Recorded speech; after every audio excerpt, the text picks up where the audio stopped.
Welcome to the Allan Small Financial Show. As always, I want to thank everyone for taking time out of your busy day to spend it with us. As always, we have another information-packed show for you today. We're going to talk about what you need to know before you make your investment decisions over the next few weeks. We're going to discuss the continuously hot stock NVIDIA, just reported earnings not too long ago, blowout numbers. Market has rallied ever since they reported earnings. We're going to touch on many of the, questions and ideas that individual investors have brought to me over the past few weeks and bring the answers to those questions to all of you today. So let's put up our list for what we have on our show today. We have the Bank of Canada rate announcement. Will the Bank of Canada cut rates in June? That is the big question. That is the question everybody is asking. Or will they wait until July? Right now, running at around, I think, about a 65% chance that the Bank of Canada could cut on June the 5th. Top three things to consider over the next 10 business days. This is a staple part of our show that we have every couple of weeks, where we talk about what you should be looking for or watching before you make your investment decisions. Canadian bank earnings. We've had already a few banks report earnings, and for the most part, I thought they were pretty good. So we'll talk a bit about some of those earnings and what patterns, we're seeing with some of the major banks in our country. Markets are up. Yes, we all know that. But we're also starting to get forecasts for the S&P 500 for year end. Some analysts, some people, some investors predicting that by year end, markets will be even another 5, 6, 7% higher than they are today. The S&P 500 has had a great run, up about 11%-ish in that range, 10, 11% year to date. We'll see if this run can be maintained. Some analysts believe that we could see a pullback in the second half. So we'll touch on that. NVIDIA stuns in quarterly earnings. Definitely a stunner. The amount of money NVIDIA is making on a quarterly basis is just unbelievable. I believe they grew revenues over 200% year over year. Unbelievable numbers. And the stock has definitely reflected those great revenues and earnings. Are things different this time? And what do I mean by that? Artificial intelligence. What artificial intelligence is doing for the stock market. Is this different than something or anything we've ever seen in the past? We'll speak about that. And lastly, as always, your questions. If any of you have any questions during the course of the show, please put it into the chat boxes, and be happy to answer them at the end of the show. If we don't get to them by the end of the show, happy to answer them over the next couple of weeks before our next show, or perhaps we'll get to it on our next show. So without further ado, let's move on with the show.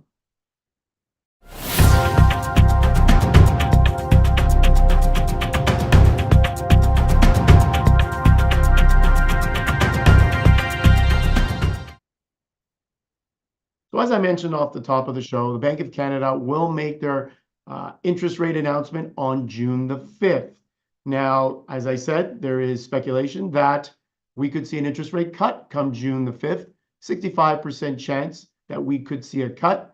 And I think even greater chance that if we don't see a cut in June, provided that the economic data stays as it is right now, we could see a cut instead come July. And it's interesting because, a lot of people are starting to weigh in.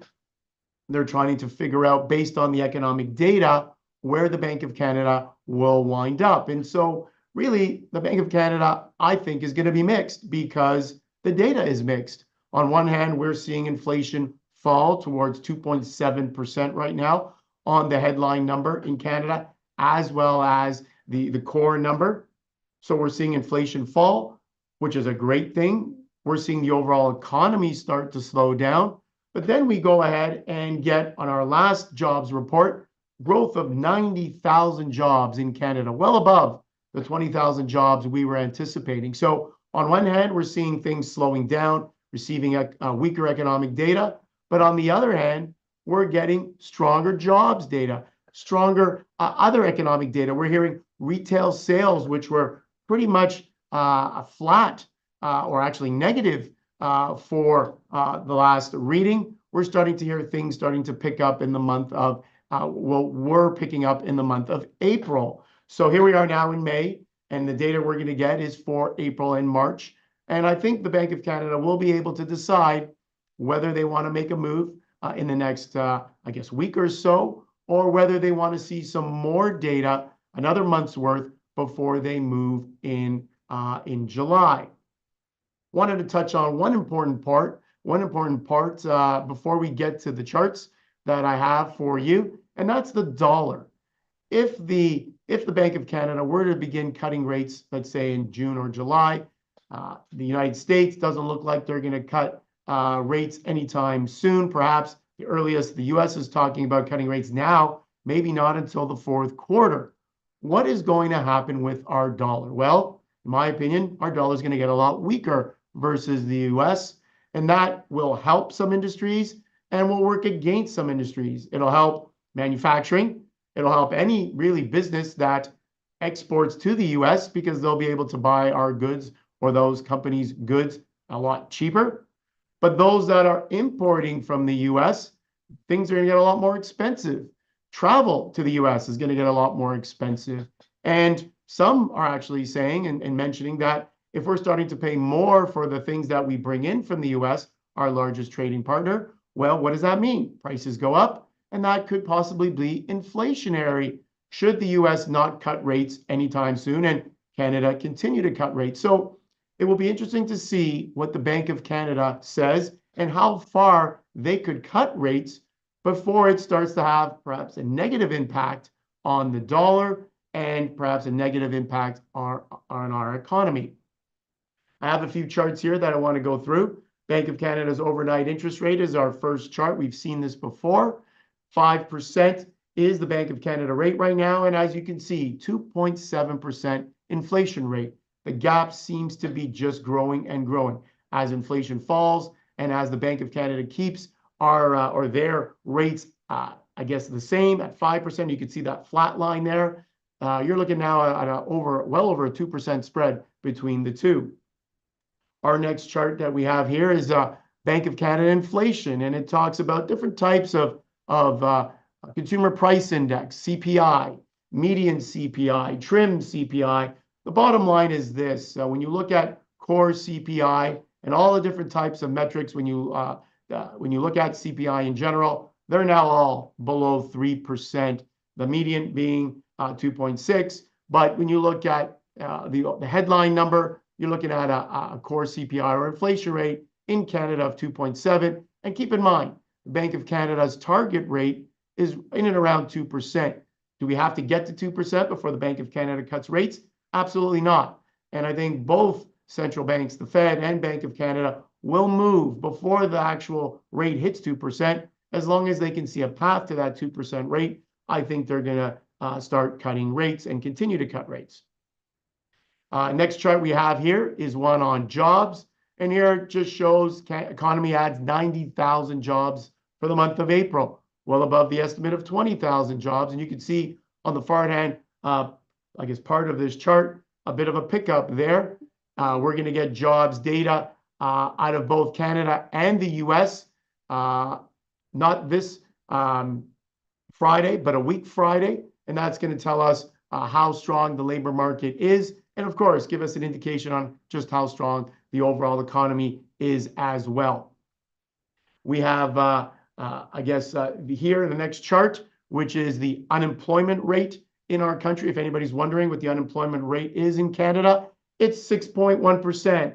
And as you can see here, it's been 6.1% for quite some time. And it's been, I guess, floating up from the lows of, let's say, 5.5%. And it's been about 6.1% now for a few months and hasn't really moved. But I guess the talk is, what does the unemployment rate have to move up to before we see an inflation rate of closer to 2%? So how much does the economy have to slow down before we see a rate of 2% or inflation rate of 2%? So overall, I think everyone is going to be watching with anticipation. We're going to get some economic data at the end of this week. We're going to get some confirmation as to if the economy is slowing down if the slowdown in the inflation rate, if it all comes in the way the Bank of Canada wants to see it, and on June 5th, if they cut rates, or will they hold off perhaps one more meeting and then cut in July? So I think, as I said, it's going to be an interesting day come June 5th. And not only will we'll get the announcement, but we're going to have to listen to what Tiff Macklem, the head of the Bank of Canada, has to say with respect to if they don't cut, what he will say going forward if they are looking to cut in July.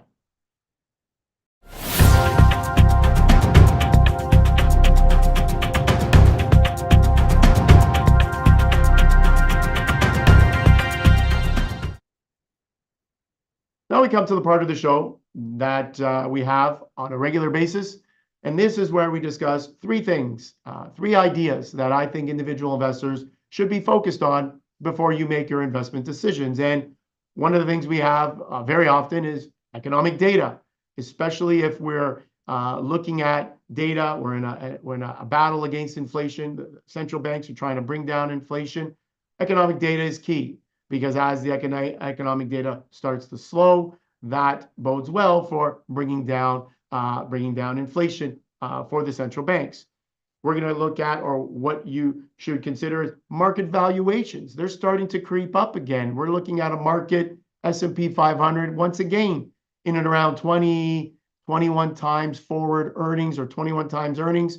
And that's kind of when you start to think, okay, are markets fully valued? Are they starting to get overvalued? And I think you need to keep an eye on that.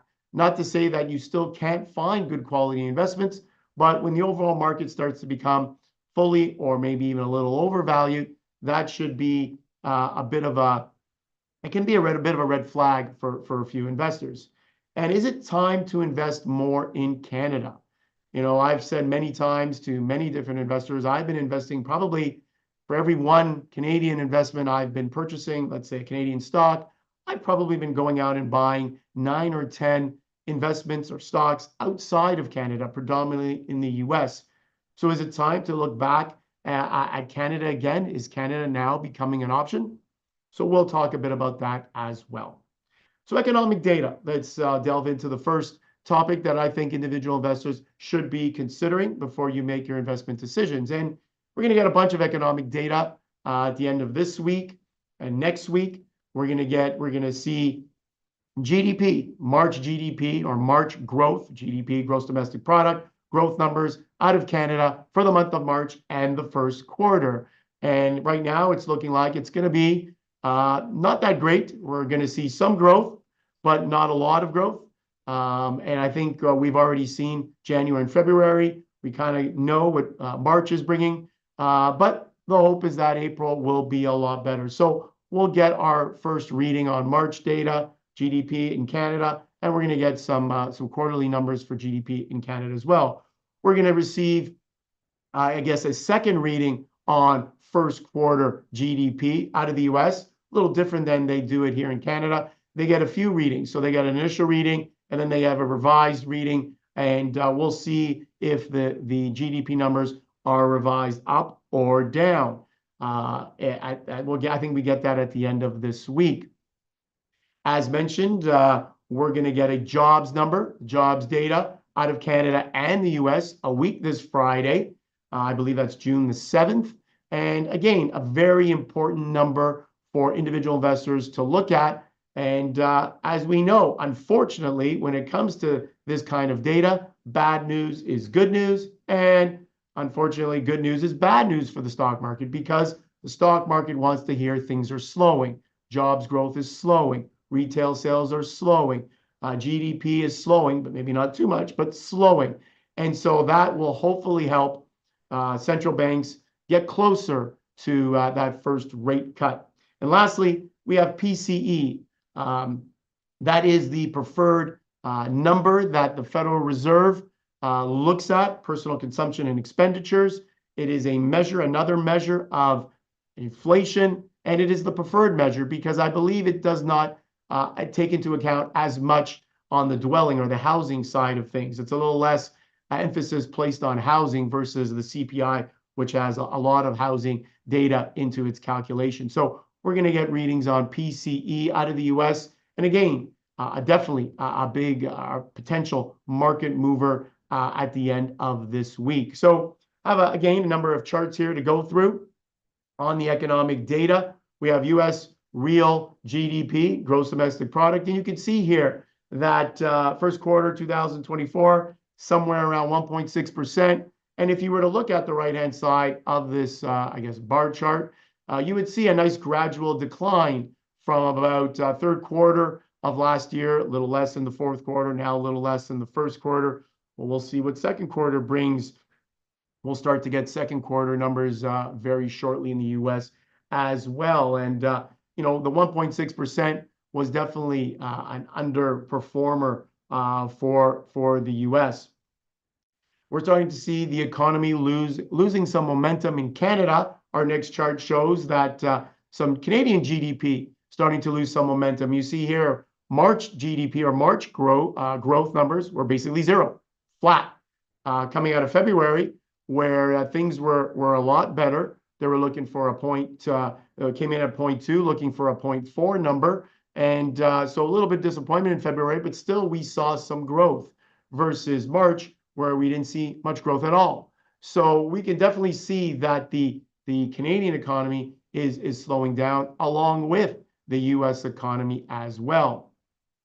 Our next chart that we have here talks a bit about that PCE number, personal consumption and expenditures number, US inflation gauges here. You have core CPI, core PCE, core PPI. Talk a bit about that sometimes, and those are wholesale prices. So we have consumer prices, CPI, wholesale prices, which is your PPI, and then the personal consumption and expenditures number. And what you notice here on this chart is they're all sloping from the top left to the bottom right, which is exactly what you want to see. So if we continue to see numbers like this, numbers going from the top left to the bottom right on PCE, on CPI, on PPI out of the US, I think you're going to see that, or you're going to hear that the Fed is starting to get a little bit closer to that first interest rate cut. Some are now predicting it. I believe Goldman Sachs predicting first cut maybe as early as September. I'm going to push back against that a little bit. I don't think that first cut is coming until at the very earliest, beginning of fourth quarter. And more than likely, we may not see it cut till right at the end of the year. I think the market is pricing in a cut, I think a high rate of a cut come December. So if that happens, then we may see some more cuts in 2025, but nothing substantial in 2024 on the US side of things. And as I mentioned earlier, if we do get cuts in Canada without getting cuts in the US, just not sure how many interest rate cuts we would see out of the Bank of Canada before the US starts to cut rates. Second point we had on our list that I wanted to get to is market valuations creeping up. And as I said, we're starting to see market valuations in and around 20 times, just over 20 times earnings. And one of my favorite charts I kind of wanted to show right off the bat is this one on market fair value. And I think it's a great chart to show, one of my favorites for the show this week. And the orange, as you can see here, represents overvalued, where the chart is above one standard deviation above the mean. And you can start to see once you get a lot above or well above that 1 point mark, 1.04, I think it got to in March or mid-March, you're starting to see overvalued territory. And what happened in April? Well, in April, we had a sell-off. And so in April, what you would see here, starting at the beginning of April, you saw the sell-off by mid-April, third week of April, end of April, and then the market became or moved into oversold territory or undervalued territory. And then recently, back in May, we've rebounded again. So a good chart to take a look at. But for investors in general, I think when you look at the markets, I think when you start to say, okay, well, things are starting to creep up. Do I want to still be buying into this market, even though valuations are a little bit stretched? You have to look at why valuations are stretched. And when you talk about the overall market, it's technology again. Names like NVIDIA are really pulling this market forward, are really causing or pushing this market higher and higher. So if you're not looking at some of the big cap tech names like NVIDIA, like Amazon, like Alphabet, or even an Apple. Apple's been on a bit of a run lately. What else is there? And you'll find that everything else is just doing all right.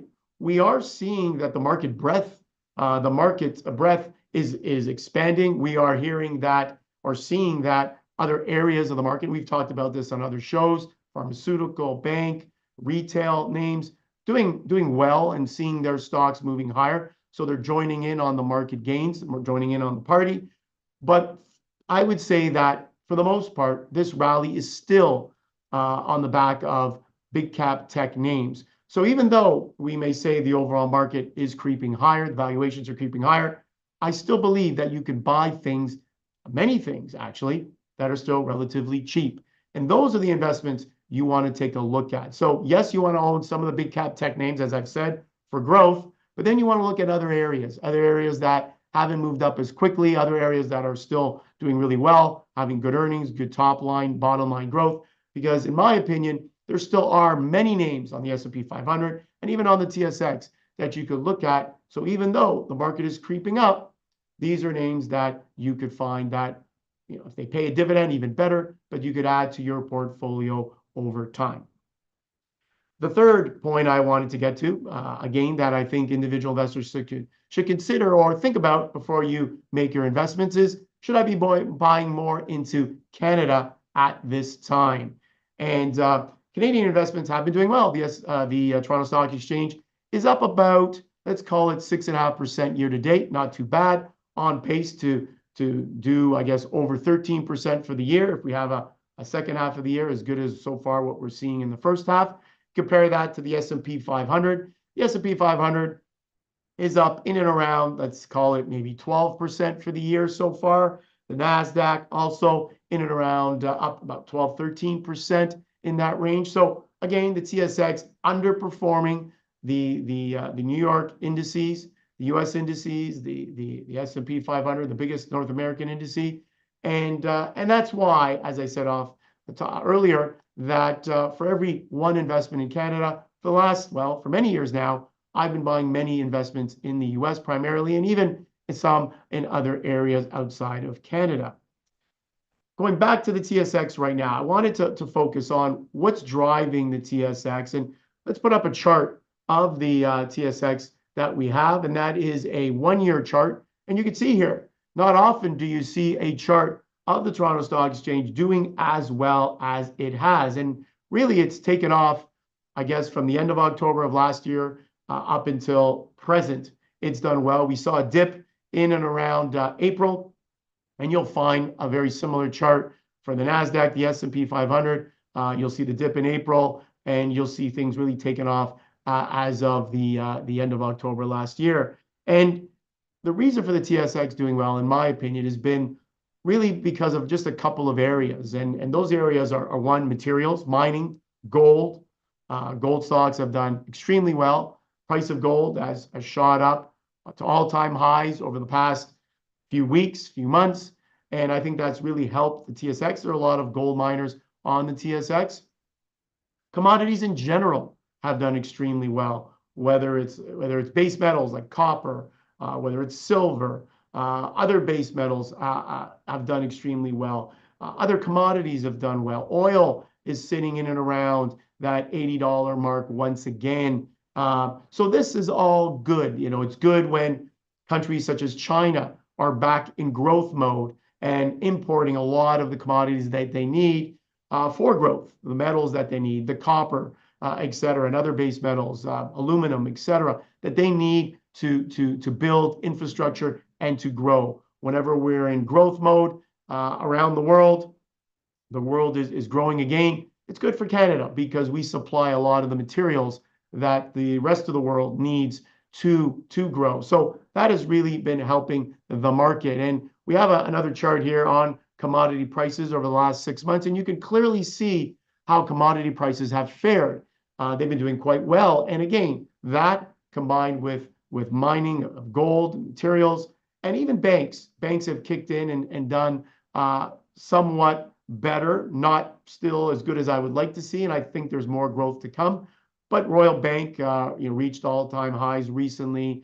Bank of Montreal has done well. Even CIBC has had a good run. Scotiabank, from their last quarterly report, not just the one we just had, but even from the previous one, has done well as well. So is it time to consider Canadian investments? I think there are some you can consider. But once again, I think when building a portfolio, you're probably going to find yourselves investing a lot outside of Canada. I know a lot of money managers, mutual fund managers, even though they're Canadian mutual fund managers, they're looking at being exposed as much as they can to markets outside of Canada. So they have 48, 49% of the mutual fund, the Canadian mutual fund, invested in US or outside of Canada. So if those professional money managers are doing that, it makes sense that you would think that a lot of investors are following in that on that path as well. So keep in mind some of the Canadian investment ideas before you make your investment decisions. I think there are a few good ones out there, but overall, I still believe you're still going to be investing a lot outside of Canada. And I think if you look for good quality names wherever they may be, I think that's the best recipe for success, whether it's outside or inside. And obviously, if they pay a dividend, that is fantastic while you wait for the growth to come.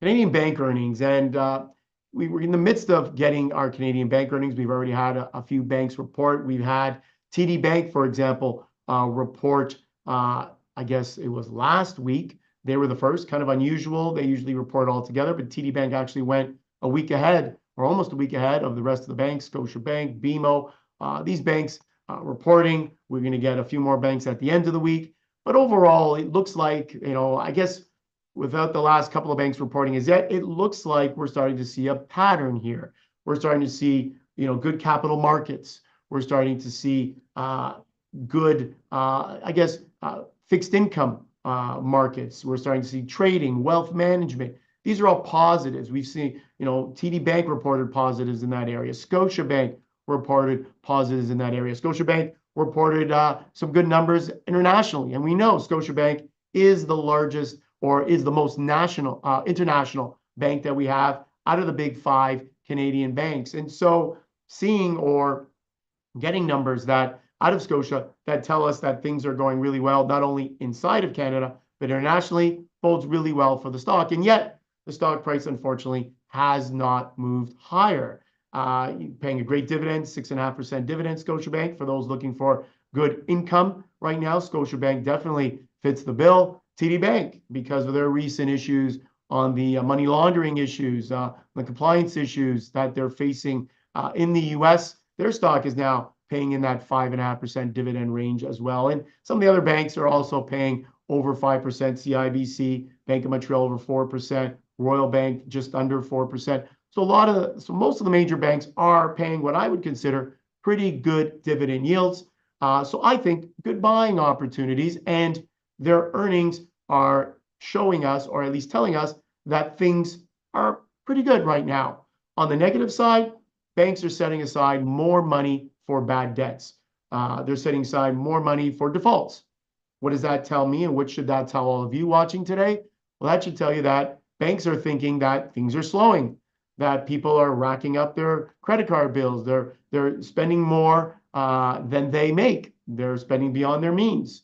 I've said this on the show a few times. Right now in Canada, you're spending, or the average person is spending about $1.80 for every dollar that they bring in. That's just unbelievable to think of. And not too long ago, it was $1.60, and prior to that, $1.40. We seem to be going in the wrong direction here in Canada, not bringing those expenses or costs down. The first chart I have here actually is something interesting I wanted to start off with, and it is actually a comparison between US and Canadian banks. And we can pull that chart up here. There it is. And because everybody always asks me, Allan, what about the Canadian banks? And some people will say, well, in comparison, how are the US banks doing? So this is a good chart. This kind of shows you how things have fared. And on the left side, Canadian banks, an ETF, and on the right side, a US bank ETF. And for the most part, they've gone from the bottom left to the top right. I would say that Canadian banks have kind of leveled off a little bit. They went straight up as of November 1st last year, and then leveled off and have had a bit of some peaks and valleys over the past few months, but kind of staying in the same area.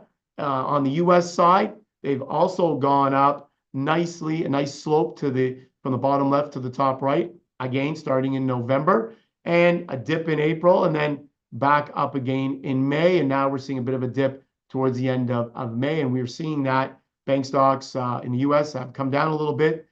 Dow Jones has come off a little bit, some of their high points as well. So, but both charts are showing you that Canadian and US banks have been on a pretty good run since the fall of last year.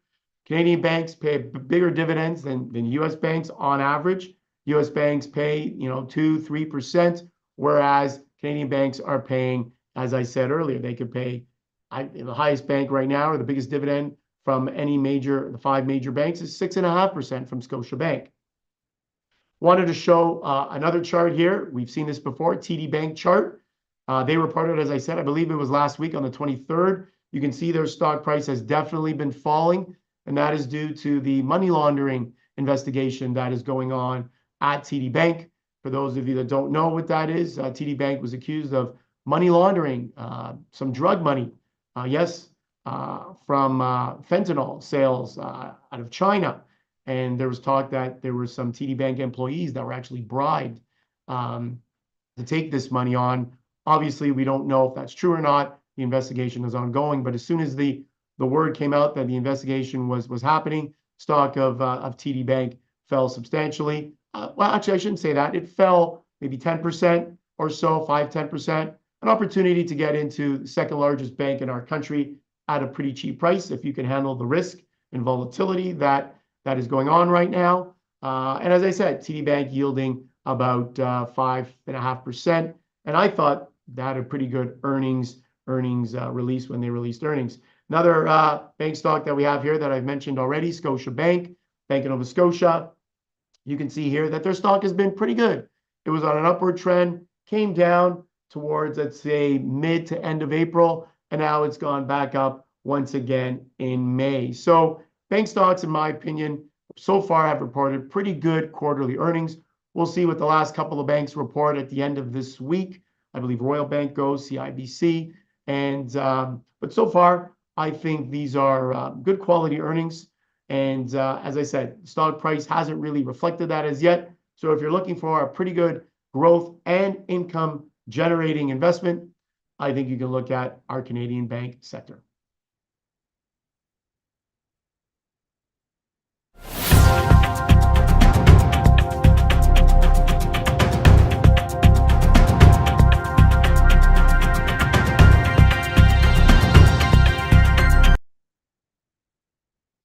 Market forecasts for the S&P 500 for the year end. And as we now get closer to the middle of this year, I guess we're almost towards the end of month 5, and we have one more month, and then we're at the midway point. You start to get analysts and predictions of how the year will end up.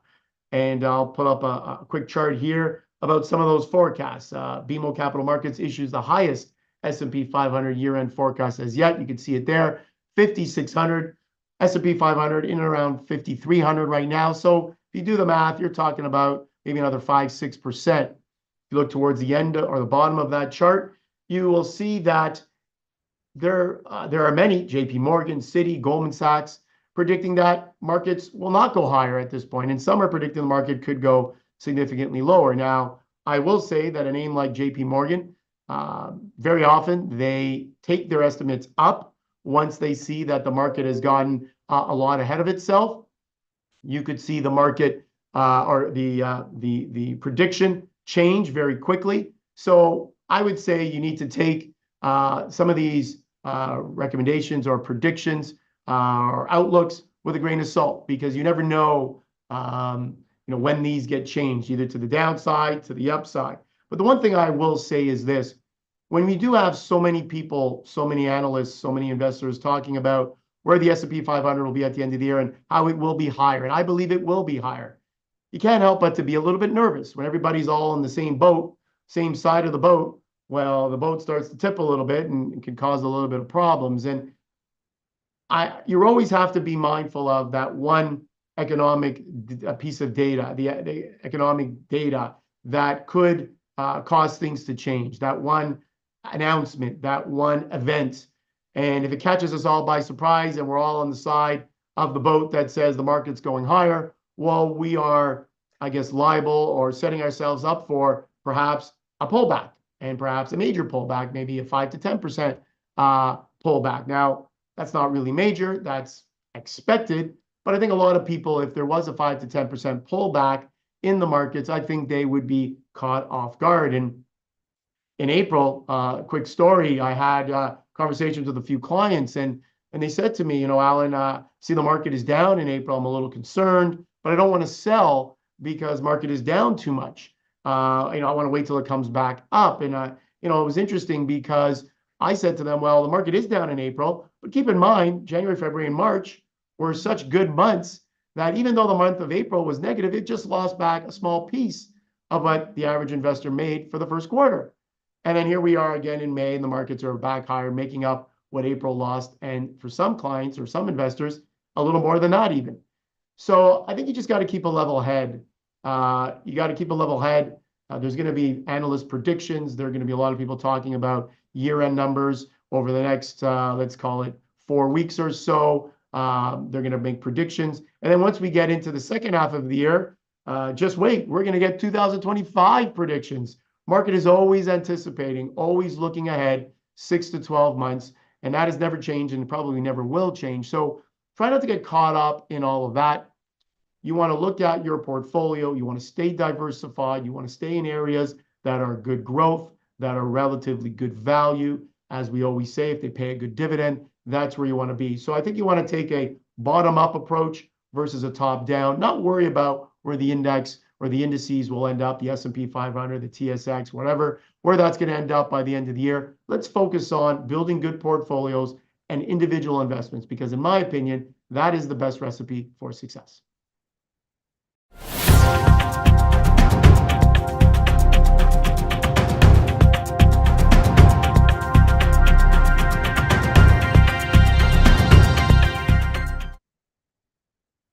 NVIDIA stunned everybody once again with their earnings.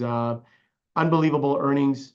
They continue to just beat every expectation.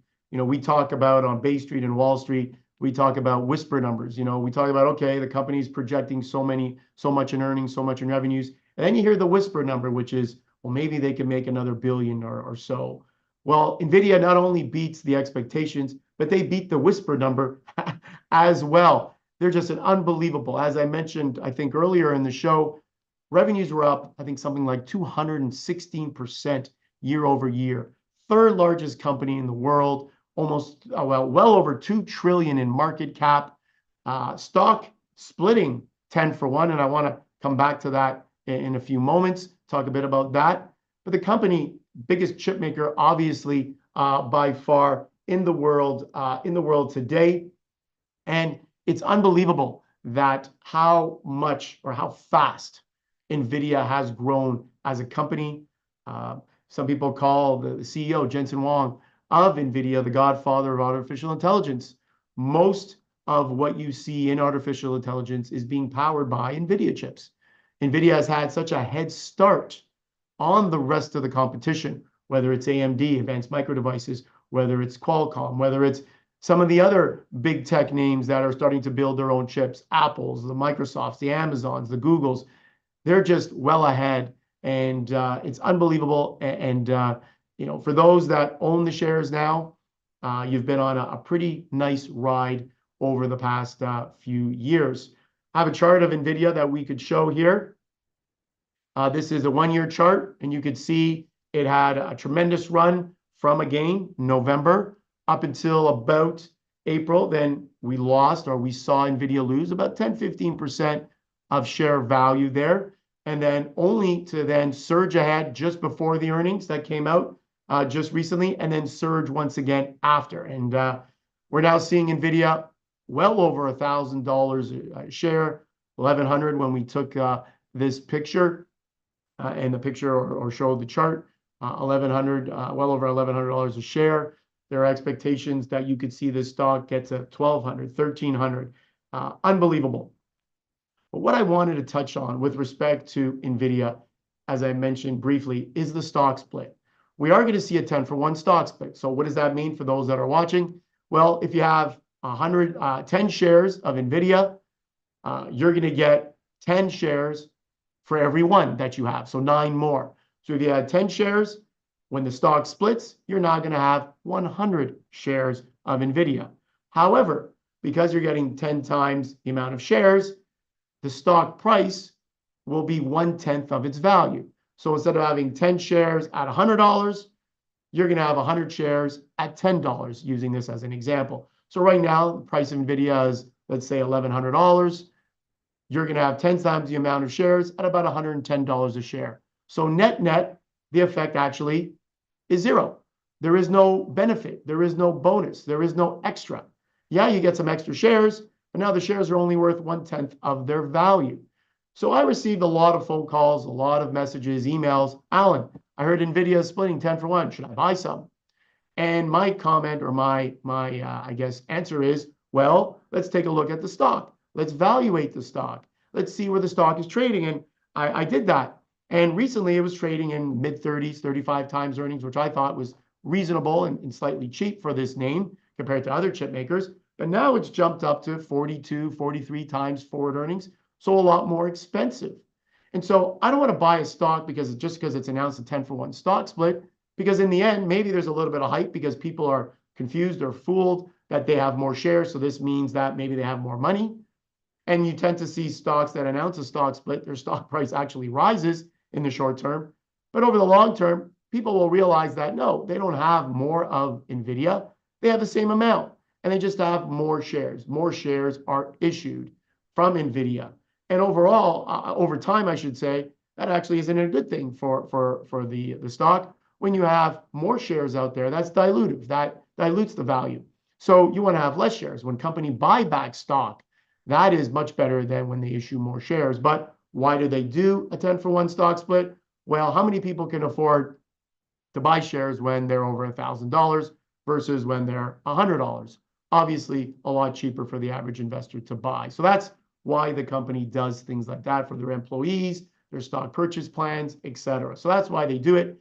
But I just wanted to explain to all of you today that are watching, yes, a stock split usually is good for the share price because people, as I said, like the idea of owning more shares. But at the end of the day, you're no better off than if you just own the stock at $1,000 a share or $100 a share and own less shares. It's the same thing. The value in your portfolio will not change. So for all of those that are thinking about buying NVIDIA because of the stock split, think again and perhaps do some analysis before you do, because the stock actually is a lot more expensive today than it was just a few weeks ago.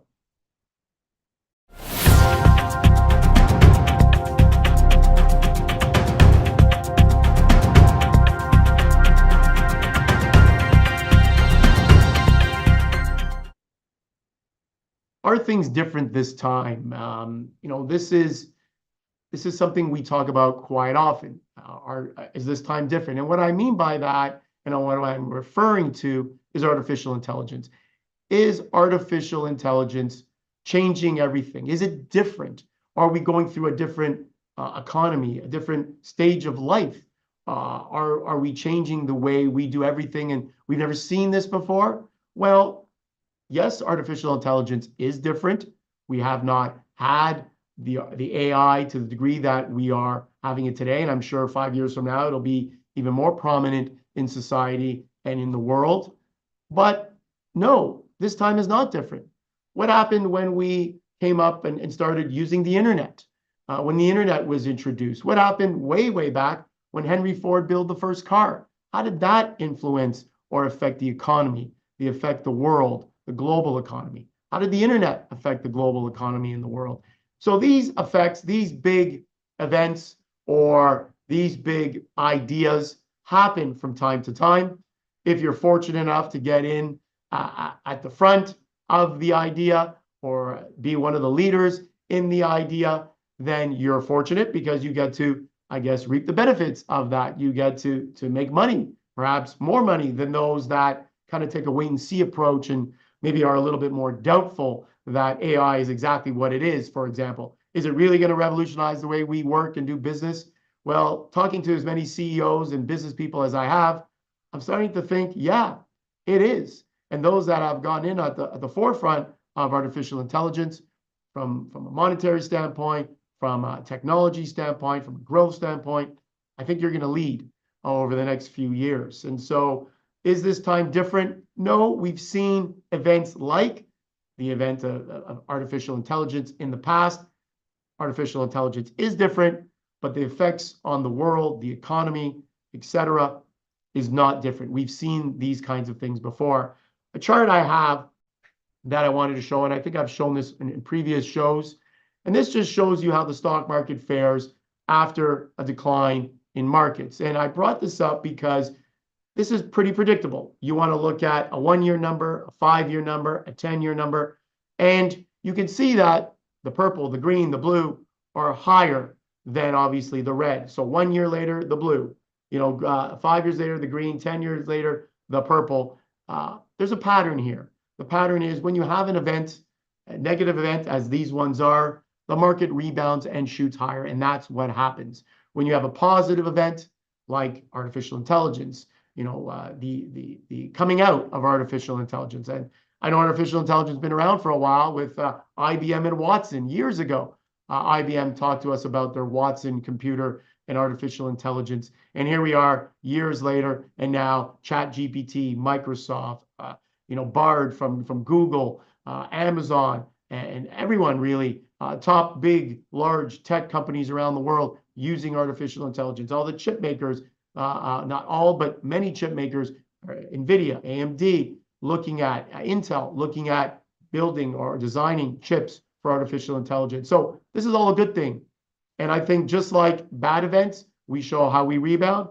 I think good events, we will show the same thing, that very similar pattern. We'll see an uptrend, and years from now, I think the market will be higher because of the event, because of artificial intelligence. I think 1, 3, 5 years from now, we will see the benefits of artificial intelligence. So are times different now? Should you invest because this is a different thing that we haven't seen before? I would say no. I would be an investor in artificial intelligence, in big cap tech or small cap tech, because it makes sense, because the company is doing well, the company is involved, the company is good valuation. It has a story that you could tell, that you can get behind, not only for today, but in the future.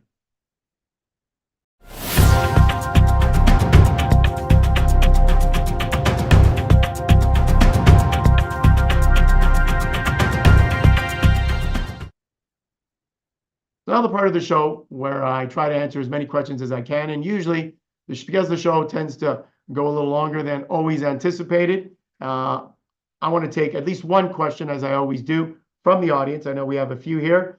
And the question here is, I often hear that investing with a bank does not yield the same results as investing with an independent investment advisor. Do you agree with this? Well, it's kind of maybe a difficult question to answer because I am an independent investment advisor. I'm not employed by a bank. So what I will say is the results can be different. I think every advisor, even results between independent advisors, can and will be different at times. I think that product that you see at the bank tends to be bank product a lot of the time, whereas an independent advisor tends to be a little bit more non-biased towards perhaps that bank's products. Independent advisors should have access to all products from all banks or insurance companies, or access to all stocks or bonds, etc. I think that's the beautiful part about an independent advisor. They have no proprietary products. They have unbiased advice. And of course, yes, I am an independent advisor, and I advise my clients on the best products that I can find for them to meet their investment objectives and their needs. Slightly different, perhaps, than using a financial institution like a bank that has their own products that they may be a little bit more biased towards. But hopefully, those that are using a bank do receive unbiased advice as well. So with that, I want to thank everybody for tuning in on the show today. Hopefully, all of you can take away something from our show, something as at least a small piece of information. I want to say that we will be back in 2 weeks, same time, 12 noon on Wednesday. That is June the 12th. And we will actually have a guest, Matt Gherkin. He is a geopolitical and a strategist, and he's going to be talking to us about China. He's an expert in China, and I'm going to have a bunch of questions for Matt. If any of you have any questions regarding this topic with respect to the relationship between the United States and China, the relationship with Canada and China, and how that affects the stock market, how it will affect our markets and our growth, our global growth over time. I want to talk to Matt about that and get his read on the relationship between these two superpowers in the world today. So it's going to be a great show, and I definitely would tell all of you to tune in. We'll delve into that whole U.S.-China relationship and the effects on the stock market. But until then, I want to wish everybody a happy investing.